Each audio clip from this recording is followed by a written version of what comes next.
PTI senators का कहना है मुल्क में आइन, कानून और इजहार राय पर वार किए जा रहे हैं। आजम सवाती की गिरफ्तारी और अरशद शरीफ का कत्ल इस सूरत हाल की बदतरीन मिसालें हैं।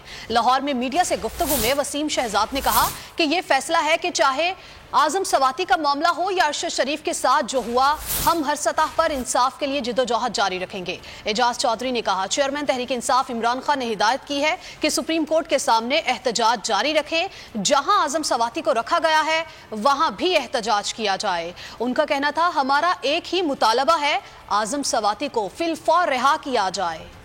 इस मुल्क में जो दो वाज़े मयार हैं कानून के, वो जितने राहत के साथ अब नजर आए शायद पहले ही कभी नजर नहीं आए। हमने देखा जो मफरूर है, जो इश्तिहारी है, वो पाकिस्तान में आ रहा है। आने से पहले उसको ये भी पता होता है कि उसको जमानत मिलेगी, मगर दूसरी तरफ हमने आजम सवाती का केस भी देखा कि किस तरीके से उनको अभी तक जमानत नहीं मिली। कि हम अपने ये सियासी जद्दोजहद जो आइन की बालादस्ती के लिए है, जो कानून की हुक्मरानी के लिए है, जो पाकिस्तान में जिसका शिकार हम आजम सवाती को देख चुके हैं, जिसका शिकार हम अरशद शरीफ को देख चुके हैं, इस जिद्दोजहद को जारी रखेंगे। जनाब चेयरमैन ने तमाम सेनेटर्स को बुलवाकर ये हिदायत की है कि प्रोटेस्ट जारी रखें सुप्रीम कोर्ट के सामने भी, जहां पर उनको रखा गया है उस इमारत के सामने भी प्रोटेस्ट करें और उनकी रिहाई के लिए जो मुतालबा करते हैं सेनेट चेयरमैन से, उनके प्रोडक्शन ऑर्डर फिलफौर जारी किए जाए।